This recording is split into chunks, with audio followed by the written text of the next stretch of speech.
Yeah, I'm starting to think we'd get more done if we weren't posting our secret ninja shit on Facebook. Anyway, I promised hearts, so here you go. Here's hearts. Also, I don't show it here, but the emblem we have this time is the centipede emblem. I will be showing off all of the emblems that we don't use in an extra video at the end of this LP. I assume there's a significant number. There's enough. And there was apparently DLC as well, which I don't have. And there's extras for completing missions on hard. I should speak to her. No. If she wished to speak to you, she would have summoned you. So the she they're referring to is this mysterious Queen Mother, who's apparently the mastermind behind the hookworm attack. Ah, the pronoun game. Against the humans. The pronoun game is even weirder since this is in Japanese. Pronouns work really differently there. So it doesn't matter what condition he's in, so long as his heart is still pumping? Yes. Somebody's planning a will beatdown. infiltrate the command center. Look at his sideburn. Oh my god. Look at, Do what it you must, is. but I don't. Ogawa Is his hair like a different texture or something? It looks like it's glued onto his head. So this is another thing I didn't realize that this game has in common with Animorphs. Because I had totally forgotten that oh, by the way, love. I had totally forgotten that one of the main sort of thrusts of the plot throughout those books is that one of the main characters is Jake, and one of the main antagonists is a Yeerk that has taken over his brother Tom as one of the main Yeerk generals. So Okay. it's again family members, one of whom is possessed by an evil family member. So I think we can say this is canon to Animorphs. We're gonna go with that. Is that it? I'll allow it. So if you liked Yuri Lowenthal's voice acting, this is the mission for you, because Kuro gets to talk a lot. You realize that sword is toxic to non-human blood types, don't you? That includes you, pal. It could be killing you as we speak. Or not. I don't think any of the script writers had any conversations with each other while they were writing Let's this. get this started then, shall we? Yuri is certainly enjoying having this up. Yeah, he doesn't get to play enough of this. There are hearts on his ass. heads up, level 4 carrier.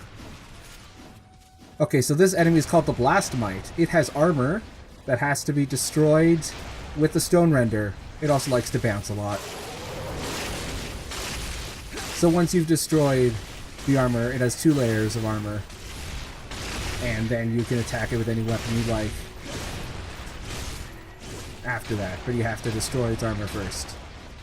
Specifically with the Stone Render. That's a problem this game has.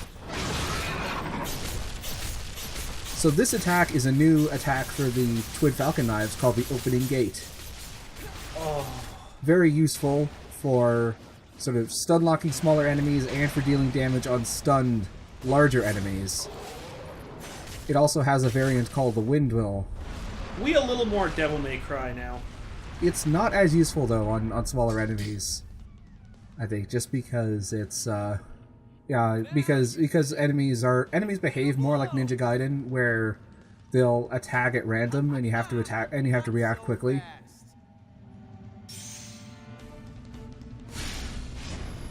Also, you got to be careful with that. You never know when a Blastmite might blast.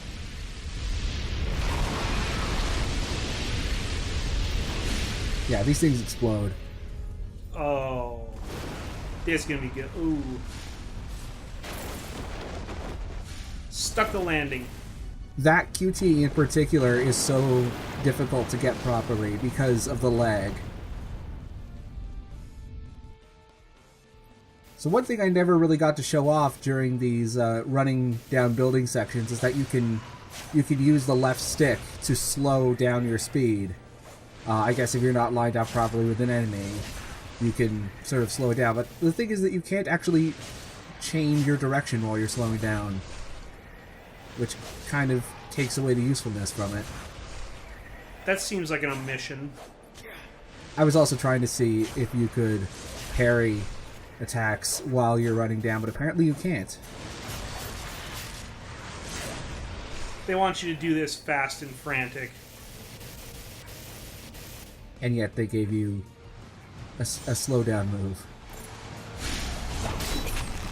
Hey, Ken. How you doing down there? Dark enough for you? Not especially, no.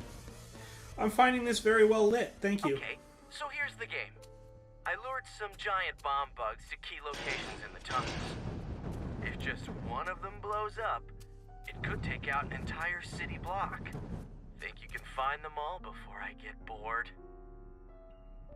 I'll have more to say on this later, but there's a health piece over here. We're going to collect it and then restart from checkpoint. Because, as you can tell, we're on the clock now. We got to find all of these. We got to do this really quickly. Let's go. We speedrun now, boys. Yeah, we're speedrunning this. This is a great place to use the dash cancel. So one thing I really like about Kuro here is he's basically Lucas Baker from Resident Evil 7. Once again, proving this game establishes everything that Capcom will make in the next couple of years.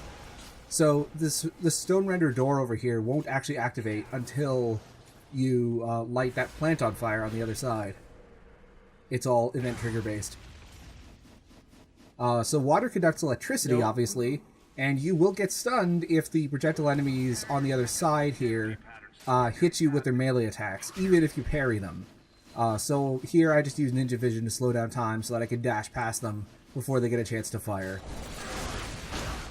There's new enemies called Bomb Lice. We're not really going to bother with them. They don't matter until the boss here. So in this section, even if you know exactly where this blast mite is, you have to go into Ninja Vision and hit it once in order for the fight to trigger. So this blast mite pretty much fights the same as the last one. It does have a couple new attacks though. For instance, I think there's one coming up. Yeah, there it is. It has a shield that shows up. It is blockable but not dodgeable. Quite difficult to block as well. The little touches of variety in these fights is nice. So while it is a pretty short time limit, 11 minutes for this, there are a couple of concessions, and it makes also it sets the arena on fire at half health. That's just for this blast mite though.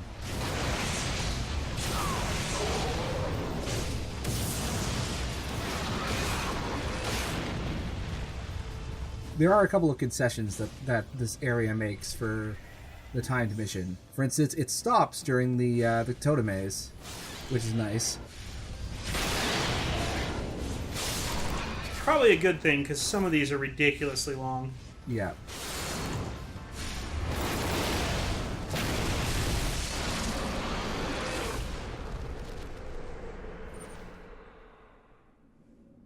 That was fast! I'm impressed. But that's just one. 2 more to go. Tick-tock, tick-tock. Where could it be? Oh, I'm loving his voice acting. Yep. It also adds time whenever you defeat a blast mite, which I think that's Kuro's doing, actually. I think he's just playing with you. So I'm really sorry about the sloppy editing here. This level's checkpoint system is garbage. There's no real way to make multiple takes look seamless. So it is just going to look bad. I'm really sorry. See, look, those enemies disappeared. There was no way to make that look seamless without just leaving the restart from checkpoint in the final video. Bluffing? Keep dragging your feet and we'll see. Yeah, Kuro is basically just shitty Jigsaw.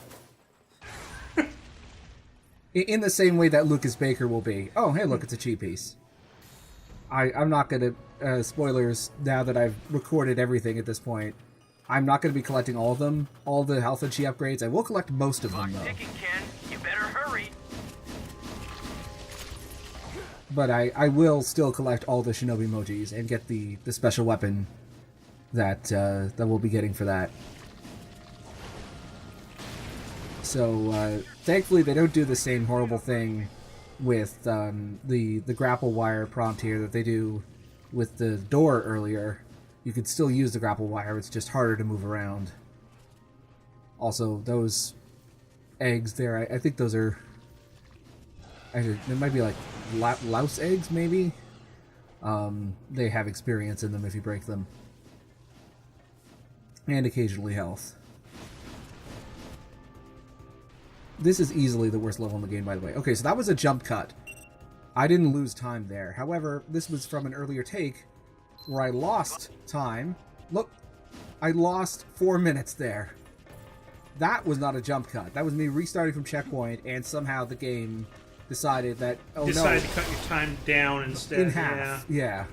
And, yeah, I was freaking out. I decided to go back. And then I died. So I left this death in because after I died, the clock reset itself back to 9 minutes. It's not reset properly. I had no idea what was going on at this point, so I just decided to just go ahead and grab the Shinobi emoji and leave this take as it was, because this level is awful. Fun fact, ninjas can't tell time unless it's dark out, and this level turns out to be too well lit. And doubly so when they're indoors. Yeah, I make no apologies for how awful this episode will be in terms of looking professional. So anyway, this blast fight over here, you have to aim with the Cyclone Shuriken while using Ninja Vision. It's the only way to make sure that he gets over there. So again, not excited and not particularly good about that. And it goes back to 4 minutes. It has something to do with restarting from checkpoint in this area. It's like it's trying to decide whether or not to penalize you. So, this Blastmite is a harder version of the earlier Blastmite that we fought. This time it sets fire to the arena immediately, and it has a slightly stronger shield before it'll start taking damage. Other than that, it's more or less the same. Yeah, I have cut out a lot from this level. I hate it. I hate everything about it. Actually, no, not everything. The very end QTE is probably my favorite. One of my favorites in the game. But it still doesn't justify everything we have to go through in order to get there.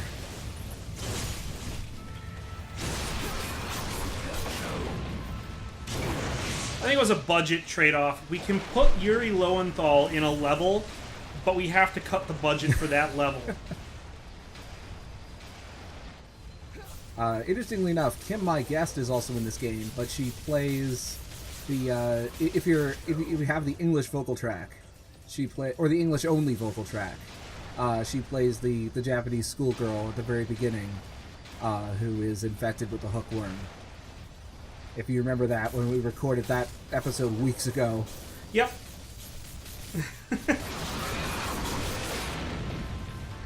The Blastmites also suffer from the programming issue where they have to complete their animations before going into the Totome phase.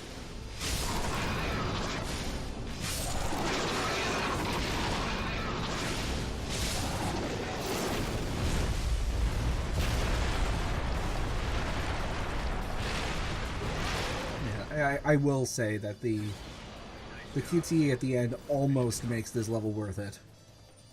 And it is pretty good. Yeah, you think so? Oh, Kuro. Nice of you to check in. Yeah, I do think so. We're not detecting any further carrier activity. I mean, here. this is pretty much the same... He serves the same story function that Lucas did in Resident Evil 7. Not just in terms of personality, but also in terms of function. Like, he has the same sort of function where you go into that part of the barn where he's rigged it with traps. And it's a temporary diversion from having to deal with Mutant Jack.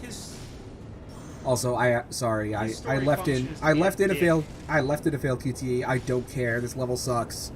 Sorry, you were saying? Sorry, you were saying something about Lucas Baker. I interrupted you there. His story function is to be a dick. Yes. Specifically in, like, the middle of Act 2 as a diversionary tactic and possibly padding.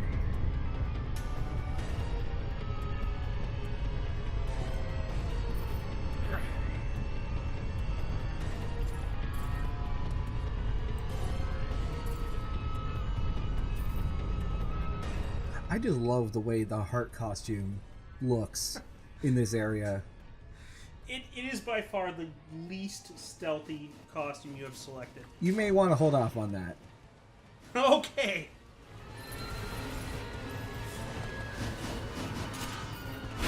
Come on, this is getting dull.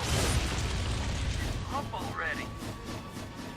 I think that was Yuri Lowenthal. He also had to do playtesting, and that was him talking to the level designers. Okay, so here's where the last blast might is. That was pretty easy, right? Sure. No. All too easy. Surprise.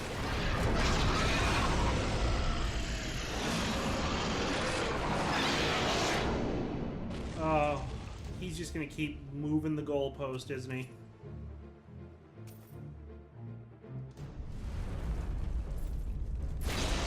I will say, at least they didn't rehash a boss fight. Though I kind of wish they did, given the boss fight that we have instead. So this is the Stalker Larva. It's not very good. You take the bomb lice, who I mentioned earlier, and you throw them into the pit, and it does damage. There is another way to damage the Stalker Larva when it's stunned, but opportunities to use it are very rare. So most of the damage you'll be doing to the larva is by throwing it into throwing the bomb, the lice into the pit. Yeah, he doesn't stay stunned for very long at all. I was trying to see if you could use the shuriken powers to attack it. You can, but it doesn't do much damage.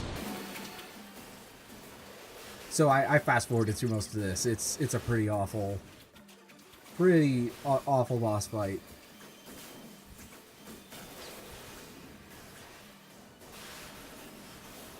But as I mentioned before, it's with this boss fight that we have a really great, genuinely fantastic QTE. It does seem like they designed this to make you sweat the time limit. Yeah.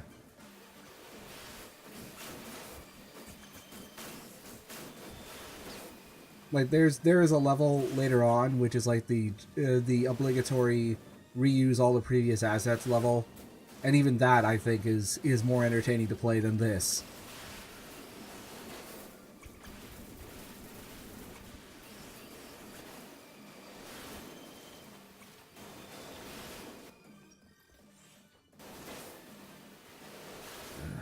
First aid spray, it really is Resident Evil. Yeah, there's also the adrenaline boost, which I haven't really used much, and I won't be using it until the last couple of bosses. It increases your power and defense. Yeah, even watching this sped up by a huge amount, it looks incredibly tedious.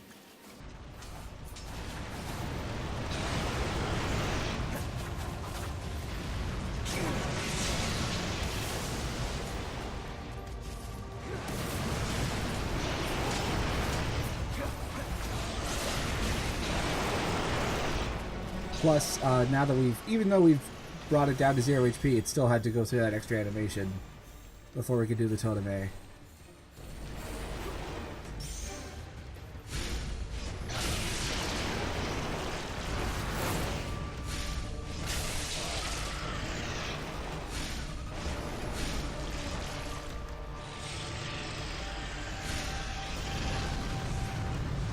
I'm now like genuinely paranoid because I can't remember whether I missed any other QTEs in this in this video or not. I'm pretty sure I didn't, but that probably means I did. This is not the QTE I was talking about, by the way. That's coming up later. This is pretty good, but there's another one later that's way better. There are a lot of explosions in this level. Yeah, which one was it? Was it the GamePro review that said that the cinematography in this game was what a 12-year-old imagines a ninja does in his everyday life? I think it was, yeah. It's very Michael Bay at this point. Use it to launch that thing out of the tunnels before it It's Michael Bay when he was 12. Playing with ninja action figures. Oh, did you see those shadows pop in just Yeah. there? Also, there was draw distance. As the camera was moving down, you could see the shadows. Also, this is... Oh, yikes. Don't hit the microphone. This is actually the easiest part of the whole section. And this is probably my favorite part of the level gameplay-wise. Or, you know, the part I dislike the least. Because there are a couple of... Well, first of all, there are attacks that the Stalker larva has that you can either just easily counter, or you can abuse invincibility frames, or you can just stand in certain sections. That attack there, where he sort of runs, sort of lashes forward, is probably the one you have to watch out for the most. Because if you get stun locked in it, and you already have some health taken off, you're pretty much dead. Aside from that, though, this is actually the closest this level comes to fun in terms of gameplay. Thankfully, the next chapter is probably my favorite in the game. See, look, you can just stand there when he does the meteor attack. It's like when you have like a bullet hell shmup, and there's that one section in the corner where the playtesters put a safe spot so they could test the lag in a level, and they forgot to take it out. That's what I think happened. Yep. I have to assume some playtesters pulled their hair out at this.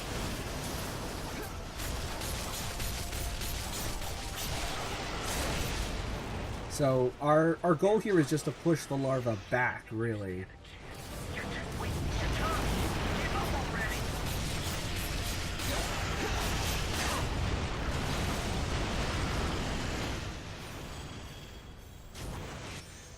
Alright, so here's the QTE. This is what I was talking about, and it just keeps going, and it's amazing.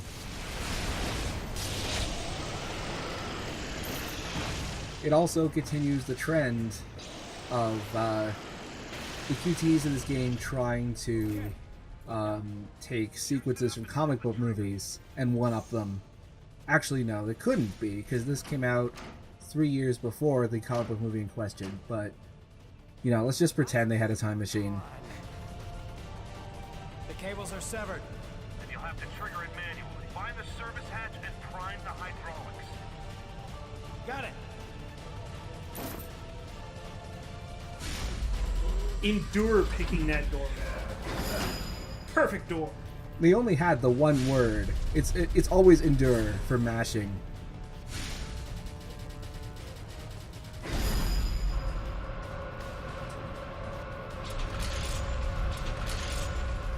Well, we got this hydraulic elevator.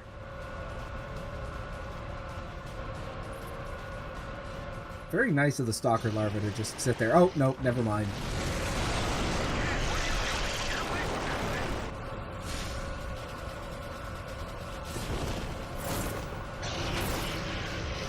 Gotta make sure it goes off someplace safe.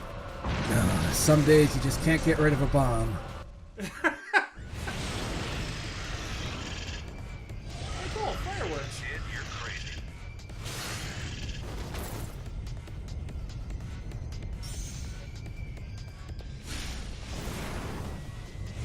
Michael, if you think Ken is crazy, just wait until you see your son in about 20, 30 years.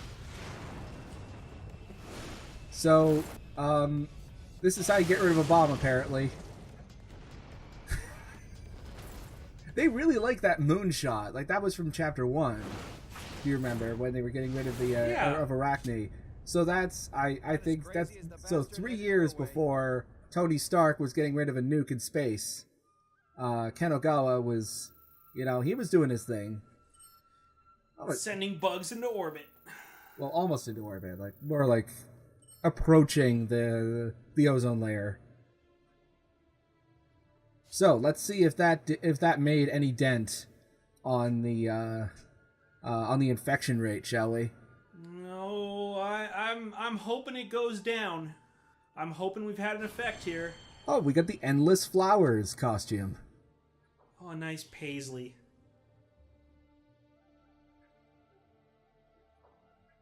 Well, let's see.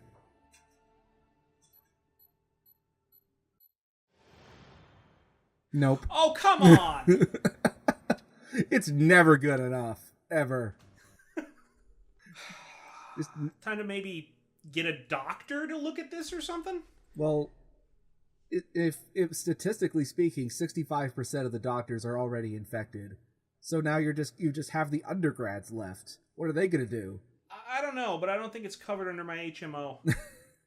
I wish that I had looked up what the name for the Japanese healthcare system is so that I was be prepared for this joke.